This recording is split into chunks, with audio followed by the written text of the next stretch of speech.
Thank you so much for coming out tonight. I mean, this is such a pleasure. And before we get started, I must say it is a true honor to be in this theater with you people in the capital of the greatest country in the world, the United States of America.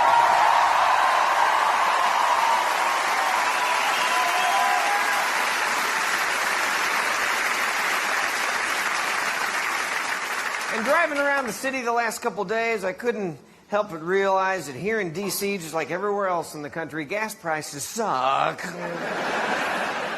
My wife and I live in L.A., and we, not long ago, were the proud owners of 2 big, giant SUVs, and we decided to do the economically and ecologically right thing. We got rid of one of the big, giant SUVs and got a Prius. I don't know what you're laughing at. It's a great vehicle. You jump on the freeway and punch, and it goes...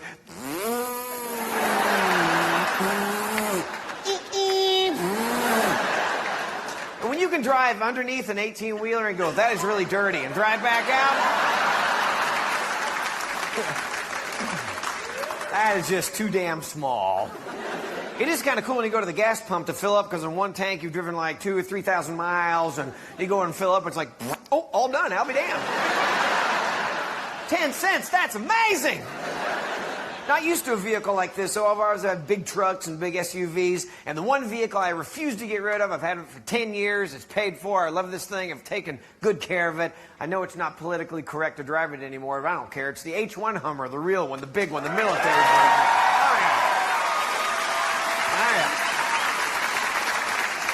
Oh, I love this thing. It has a 38-gallon tank. Gets 7 miles to the gallon. Diesel, where I live, at its peak was $3.84 a gallon. Yeah, I went to fill it up that week. It wasn't even empty. It cost me $148. I pushed the vehicle home. As it rolled into the driveway, I called my kids out and I said, girls, look at our new front yard ornaments. Get in the Prius. You suck that. I used to pick Priuses out of the grill of my Hummer.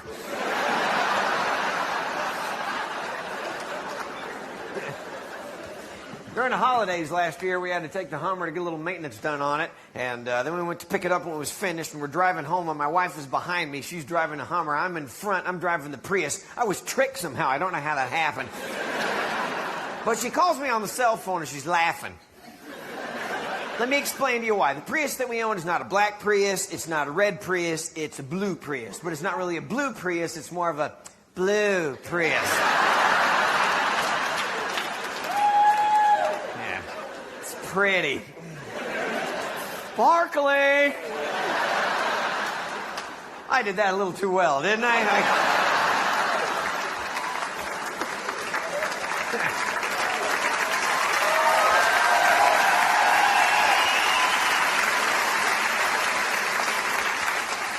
And also while I'm driving, I'm holding in my left arm my wife's 3-pound Chihuahua.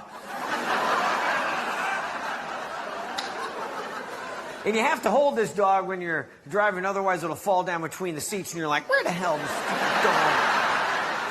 Oh, there you are. Let me put down the parking brake. That'll hold you, a little bastard. Oh, I gotta shift. Oh. Oh.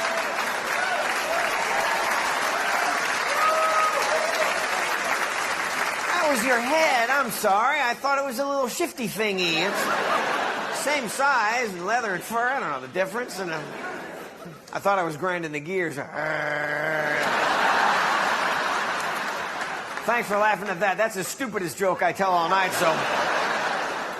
And then also that morning, unbeknownst to me, I don't know why I didn't see it, but my children had gone out before me, and they'd taken some of those vinyl window holiday decorations, and they'd put them all over the back window of the Prius. There was Christmas trees and Santa Claus and snowflakes, and it was so pretty.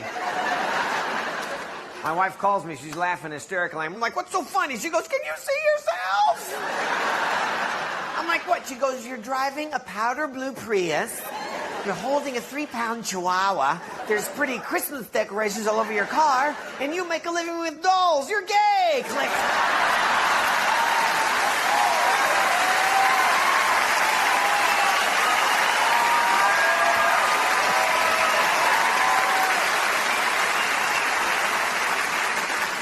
I'm like, bitch, click.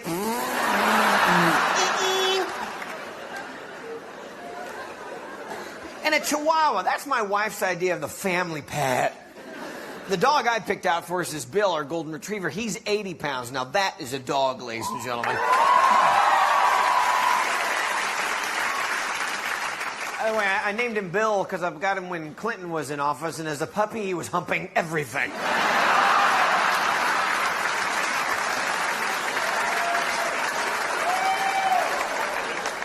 But when it comes to dogs, the big ones, the little ones, I have criteria for what is and is not a dog. Here's what is not a dog. Anything that bounces when it barks.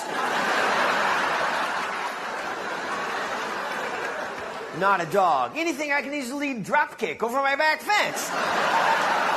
Not a dog. Anything that's regularly terrified by a running leaf. Not a dog. It's a yapping beanie baby. That's what that is.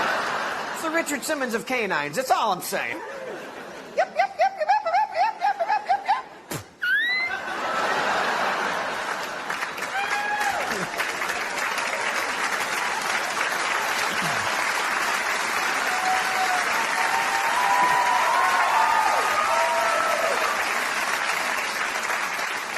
Honey, what was that? I don't know.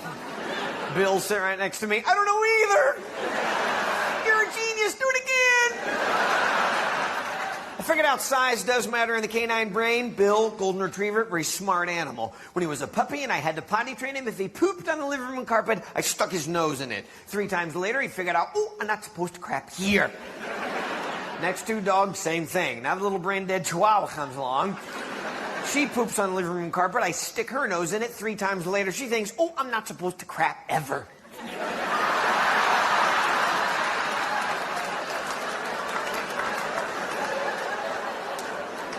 And that's why they shake.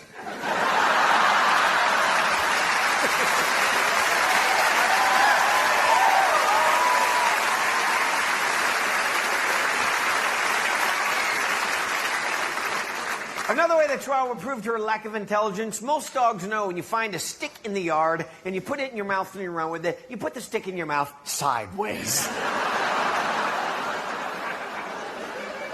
I am not kidding. This little idiot dog found a stick about as long as she was. She stuck it in her mouth to run with it, but it was sticking straight out in the front.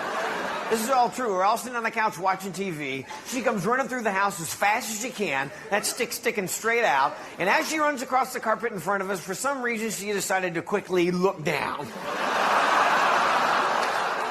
Oh, yeah, stick stuck in the carpet, crammed down her throat. With momentum, she actually pole vaulted over the stick.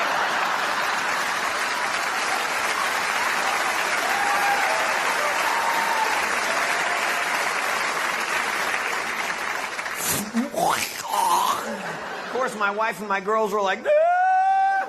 I couldn't breathe. I was laughing so hard. And then I thought, damn, if she'd been going just a little faster, I'd have a new puppet, a Chihuahua on a stick.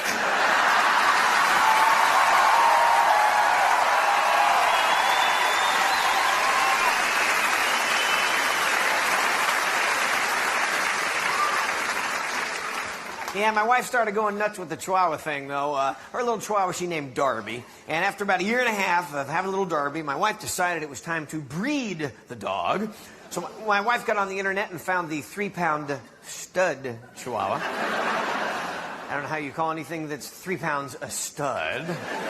But we went and picked up little Jake. He was for sale, and the owner just wanted to get rid of him. So Jake came to live at our house. He was full grown and ready to go. And not long after that, Darby came in heat. Not long after that, we had 3 tiny little Chihuahua puppies. The 2 larger ones my wife gave away. But the runt of the litter, the runt from 2 3-pound dogs, we decided to keep. Little Rusty is now full grown. He's a whopping 1.8 pounds. And the cool part is he and 80-pound Bill are best friends. I don't know how you can be best friends with someone who's the same size as your poop.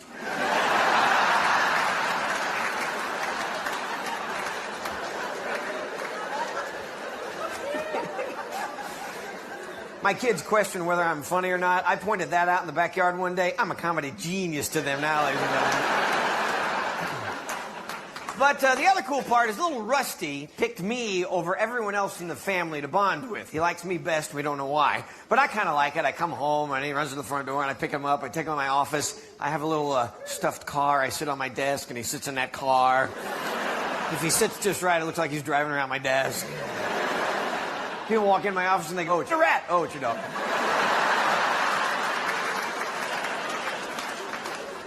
But the bond between Rusty and me has gone beyond just companionship. There's an emotional bond there. Now, what I'm about to tell you has happened 5 different times, so it can't be coincidence. Now, the 3 Chihuahuas sleep in the bed with my wife and me. And every once in a while, my wife and I will get in an argument. We'll go to bed angry. I know you're not supposed to do that, but we're tired. Little Rusty hears the argument. He knows we're not happy with each other, and apparently he takes my side because at 3 or 4 in the morning, he will wake up and pee on my wife.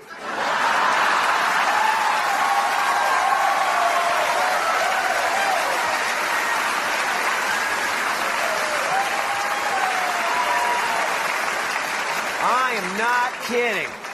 It's the greatest thing ever.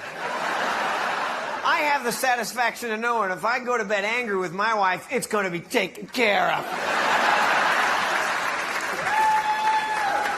This is all absolutely true. And about a month ago, I had to get up early for an East Coast flight. I had to get up at like 3:30. And my wife and I, we'd argued the night before. I wake up, I'm still mad at her. 4 a.m., I'm getting ready to walk out the front door. And I think, I still love her. I got to go kiss her. So I walk over to her, put my hand on her. I'm like, "Rusty, my man!"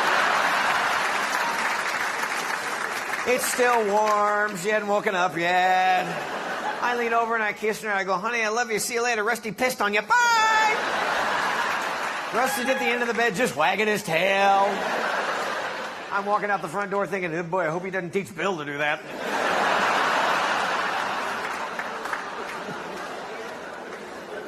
We have 3 daughters. They are 9, 11, and 15 years of age, and they've had pretty normal childhoods. Most of the things have been just great. Some things have been slightly different because of the ventriloquism. For example, their Barbie dolls actually speak. Not when Mommy's around.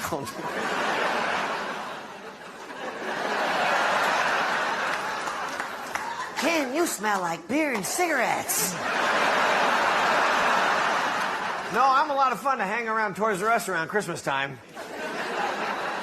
Little boys have been known to run to their parents. "Mommy, you know what that G.I. Joe just said to me?" They will never catch me. Yeah, we try and take family walks as often as possible. On these walks, we always let one kid pick out one dog. One particular evening, we let little Kenna, the 9-year-old, choose. And Kenna seems to be, I don't know, she's got some sort of real twisted sense of humor. We don't know where that came from. But also on these walks, we have a leash. And this is one of those big self-retracting leashes where you push the button and it quickly retracts. Don't beat me to the funny part here. So I walk out the front door. I think I'm going to be the first one there, but Kenna is out front already, and she has a little Darby hooked up to that leash, and she's about 2 feet away, and Kenna keeps pushing the button and letting it up. Little Darby's going, "Chum, chum, chum." I'm like, "Kenna, what are you doing?" She goes, "I'm trying to make her heel automatically." I'm like, "Kenna, it doesn't work. I already tried it." High five. Now we're out in the middle of the walk, and Kenna has a little dog at full extension, 30 or 40 feet on the leash, and apparently she hasn't given up on whatever it is she's trying to do, because as we're walking, she keeps pushing the button and letting it up, looking at the dog, looking at the leash. I see the wheels in her head turning, and I'm thinking, what is this twisted little child going to do? And then as we're walking, she pushed the button and quickly and on purpose dropped the leash.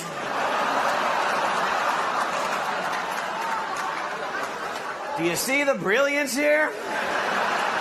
The leash then began to chase the Chihuahua.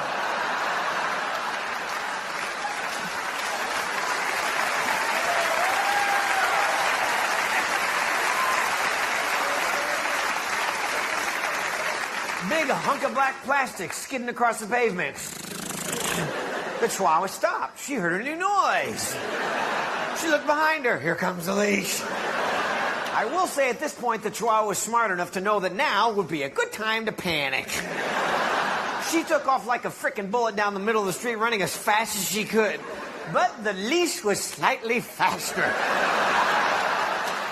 I'm standing there going, where's the video camera? We could win $10,000. Watch what happens. And sure enough, of course, my wife and my two oldest girls, Kenna and I, are rolling in the lawn.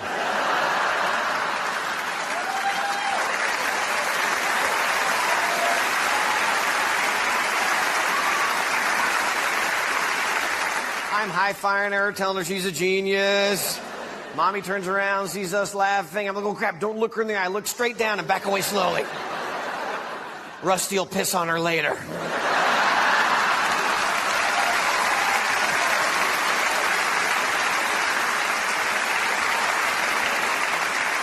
Well, ladies and gentlemen, you are just an awesome audience. Thank you so much. Thank you very much. Have a seat. Oh, my gosh. Ladies and gentlemen, it does not get any better than this right here at the Dolby in Hollywood, California.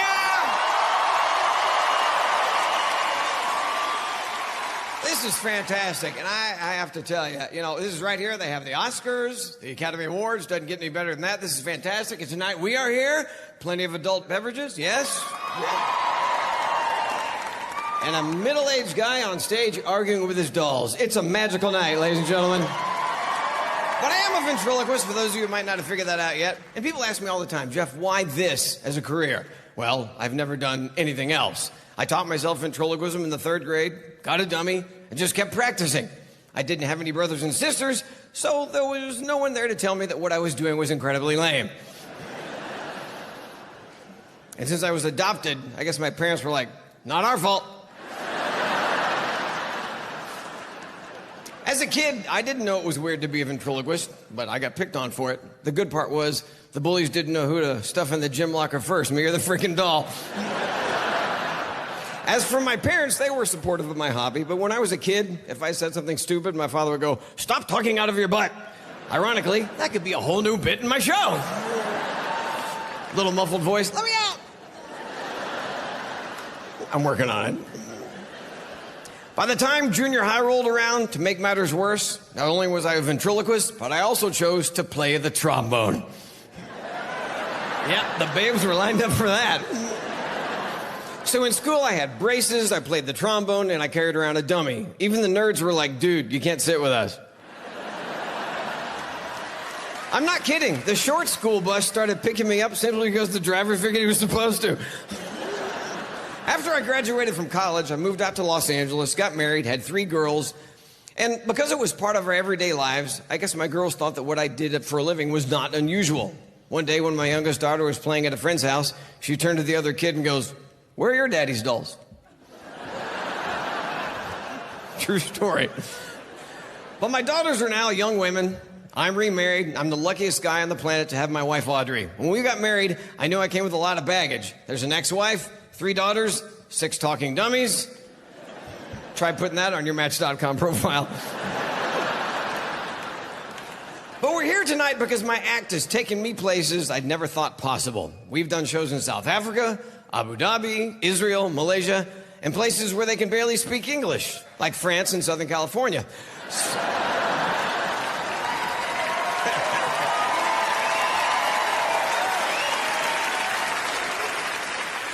But they even want me in China. Heck yeah, I'll go to China.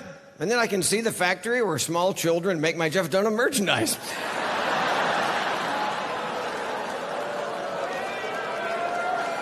Oh, like Santa Claus is any freaking different. But I'm kidding. All of my merchandise is made right here in the good old US of A.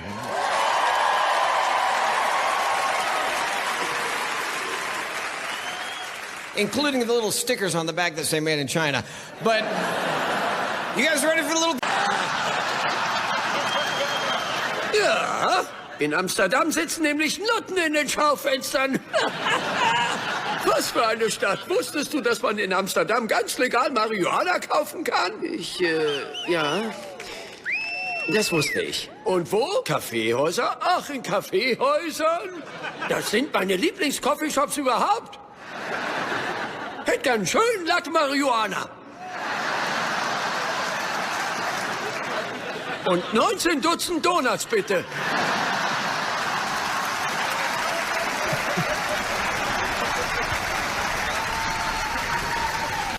Und wie war Australien? Da habe ich ein ganz neues Wort gelernt. Yeses. Es bedeutet Scheiße. Ich weiß zufällig, dass sich das Wort Yeses von Jesus ableitet, Walter. Oh, also heilige Scheiße. Komme ich in die Hölle? Bestimmt, ja. Ja, morgen geht's nach West Virginia und das ist schließlich die Hölle.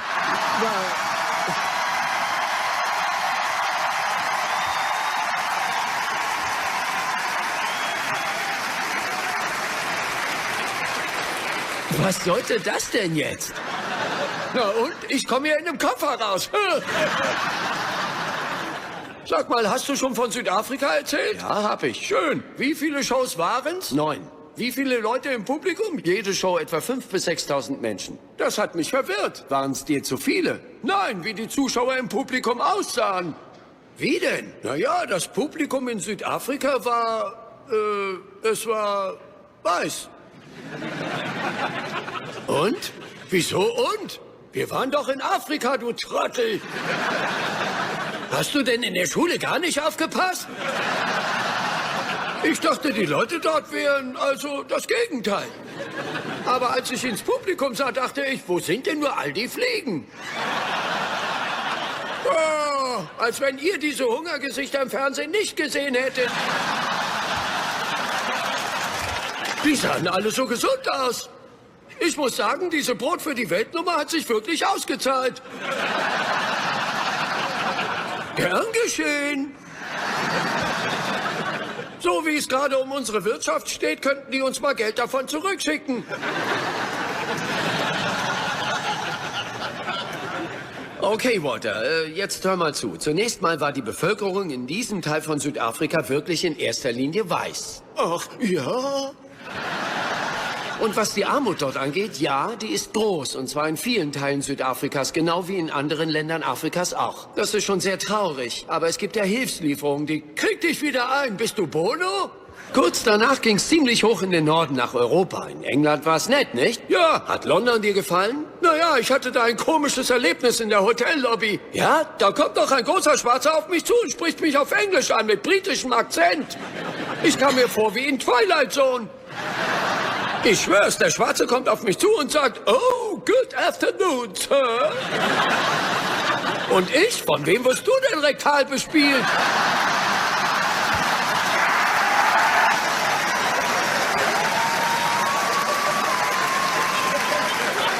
Wie nennt man diese Leute? Afroamerikaner wohl nicht.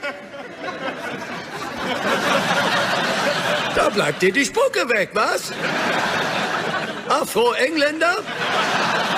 Wieso kann man nicht einfach wieder schwarz sagen? Das war wirklich sehr viel einfacher. Ich habe einen schwarzen Hund und keinen African Retriever.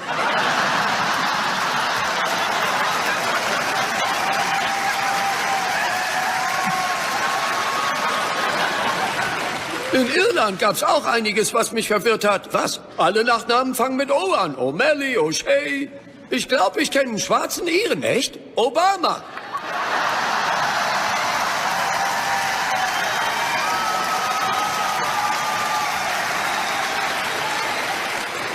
Ich glaube nicht, dass er Ire ist. Nun, vielleicht ist er ja eine Mischung aus beiden. Wenn ich den mal sehe, sag ich zu ihm, ohne Irish muss nix los. Jo, Bro. Wie wär's mit einem Gesundheitsreform-Rap? Hey, die letzte Wahl traf ja voll ins Schwarze. Sag gute Nacht, Walter. Ach du meine Fresse, wo zum Teufel sind wir jetzt wieder? Ja, die haben die Tonhalle hier wirklich hübsch rausgeputzt. Im Ernst, warum sind wir hier? Hast du eine Wette verloren? Hör auf damit. Das ist eine schöne I can't believe the show starts in half an hour and Ahmed's late. Maybe he drowned trying to visit Bin Laden's grave. Security? That's my name, don't wear it out. Bubba J? Yeah, well, gotta go, beer break. Wait, Ahmed's late. Keep an eye out for him. Which eye? Where could he be? He went from dead terrorist to Hollywood diva. I'm telling you, the fame went to his skull. Ahmed. No. Ahmed here. I'll go park his car since there's no law against drunk parking. Thanks, Bubba J. Good job.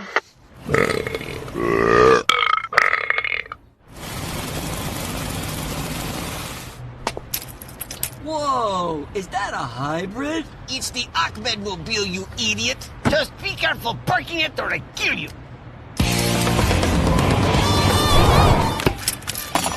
Didn't hurt. And whatever you do, don't touch the red button. Got it. Touch the red button. Yes.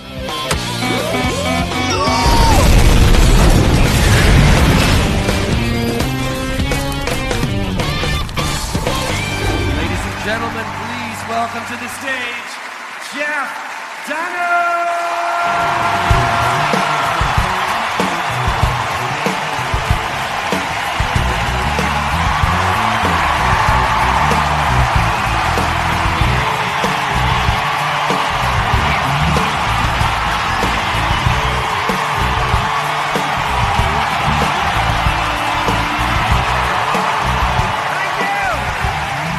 Thank you so much. Ladies and gentlemen, it is absolutely great to be here in lovely Richmond, Virginia.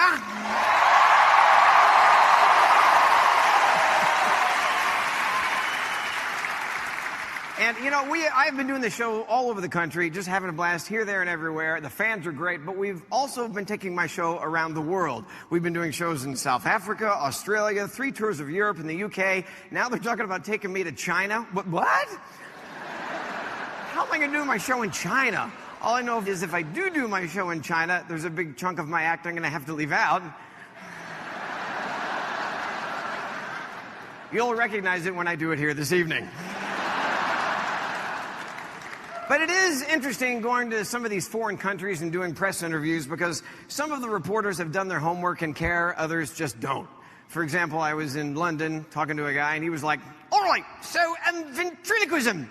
Have you eliminated every other possibility of employment? And I have to go, no, this is what I've done my entire life. I've never wanted to do anything else. I started very young. I was 8 years old. I was in the 3rd grade, Christmas, 1970. Got my first dummy. There's Mom and Dad and me under the tree right there. You can see how proud my father is. But for years, I'd look at that picture and I'd think, why does he have that expression on his face? And then it finally hit me, duh, look where the dummy's hand is. So, yeah, that's creepy. So I started doing shows very early, all the way through elementary school, junior high, high school, college. And this is what I wanted to do. This was the future I saw. I saw it. There were a few people that didn't see it. For example, girlfriends. They'd realize I was sincere about wanting to talk to dummies the rest of my life, and they would dump me immediately. I couldn't see what they saw until a few months ago. I was sitting down with my 3 daughters, and we were looking at the yearbooks for my junior high and high school years. My daughters were horrified. Why? Let me explain. I started getting paid for doing my shows in the 7th grade. And I knew that if I was going to be a professional ventriloquist, I needed a professional photo. Now, my parents were supportive, but they weren't going to shell out the cash for that. So I thought, how am I going to get a professional picture of me and the dummy taken? And then it finally hit me. School picture day.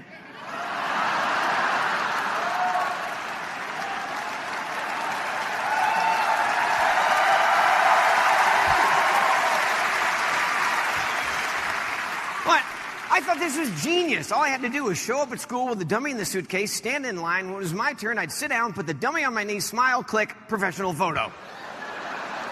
And that's what I did every year from the 7th grade through the 12th grade. The only trouble was they'd only take one photo, and that's what ended up in every yearbook. And that's why my daughters were horrified. It was boy, girl, girl, boy, boy with doll, girl. Don't believe me? There's 7th grade right there. There it is.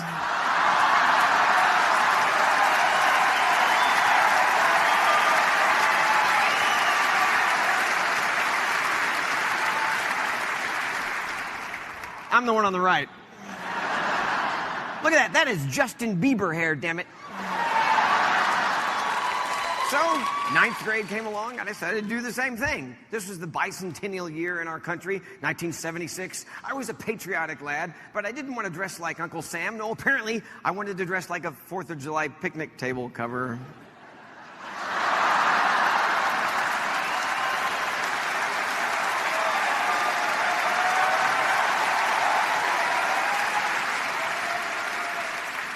You know, the funniest thing to me about that photo is the fact that I have braces.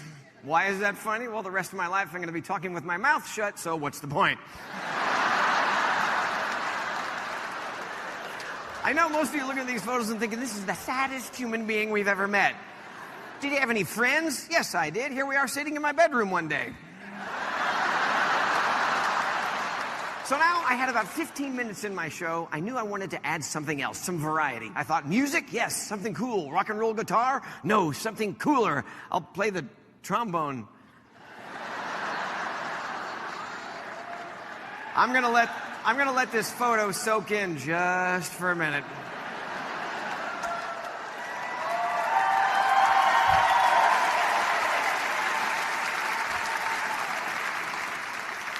There is so much wrong here, ladies and gentlemen.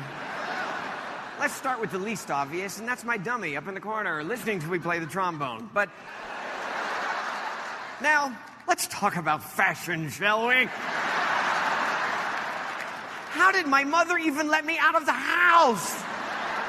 And this wasn't some accident on a Saturday morning where I accidentally threw on the wrong clothes. This was an outfit I wore to school regularly. I don't know why I didn't get beat up on a regular basis. I must have gone to the store and said, do you have any pants that don't even go with themselves? This next photo, you know, my parents were supportive, but every once in a while in a child's life, the parents must step in and say, enough is enough. Apparently, my parents did not do this, as is evidenced by this next photo. And by the way, none of these photos have been photoshopped. Everything is legit. Everything's real. I promise you. So that's how sad it is. But this next photograph, I don't remember how it happened. All I know is that we went to the professional portrait studio, and this was the family portrait that hung in our living room this big for years.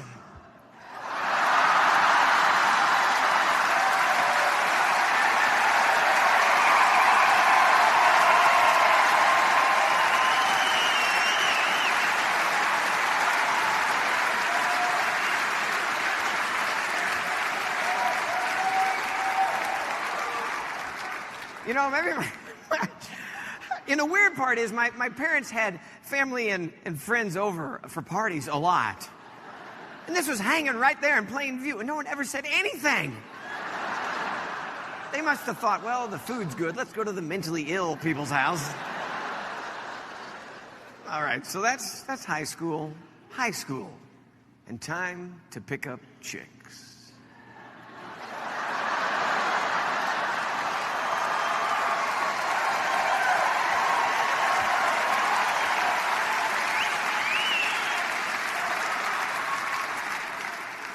It was the late 70s. Disco was king. I had my silk shirt, my dummy, and my porn mustache.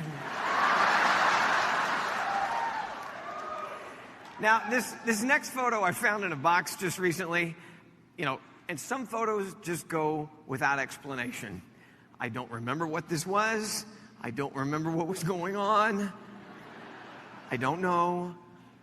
I don't know.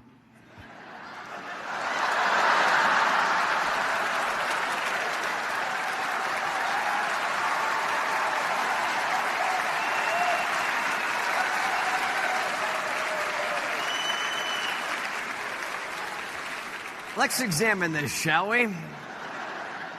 I'm standing in my parents' front yard. On the hood of this vehicle is the largest stuffed animal known to man.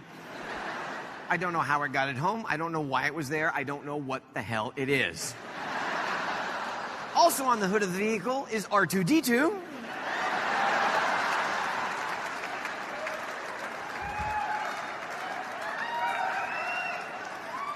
My dummy is dressed up like a bad Luke Skywalker knockoff.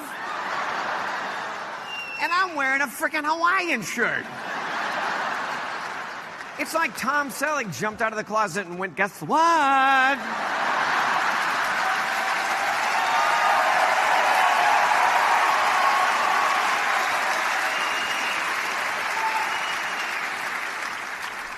And now it was time to move on to college and the intellectual years.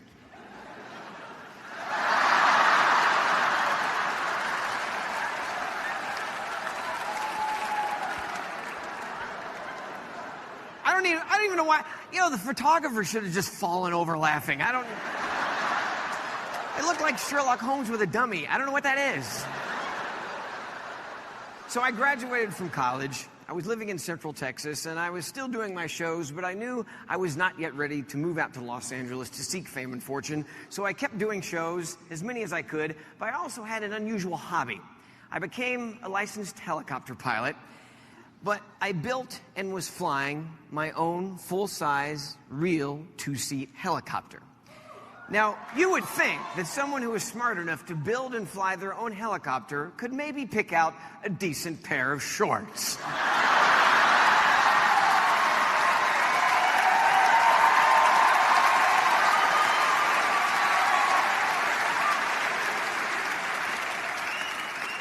Thank you.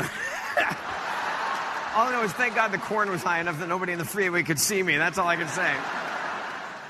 My daughters have been horrified by these pictures.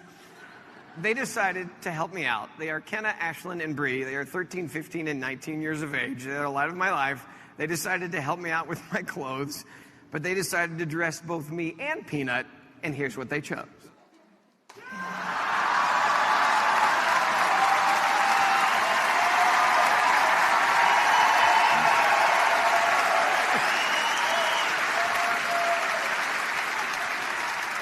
Now, as you can tell by these photos, the dummies have been with me for a very long time. You can also tell I had a very poor fashion sense.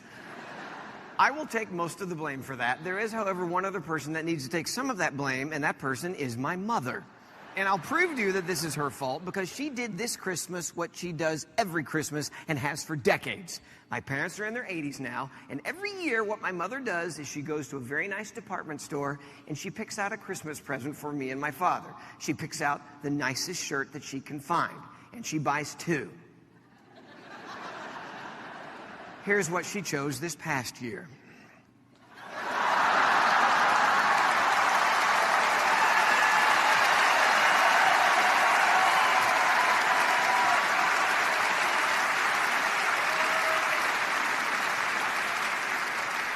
You know, I love my parents very much, and they have been married for 56 years now.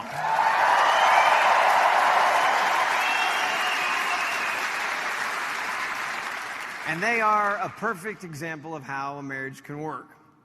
On the other hand, I've recently gone through something that I never thought I'd go through, never considered it, never even thought it a possibility. I'm recently divorced. I'm a single father now, but I always try and look for the silver lining in the dark clouds, and one of the silver linings about getting divorced is that I got to pick out my own house because someone else has the other house now. As for my act, there's an old guy who long before I got married warned me of the institution. And now I guess he can say, I told you so. Ladies and gentlemen, please help me welcome my old friend,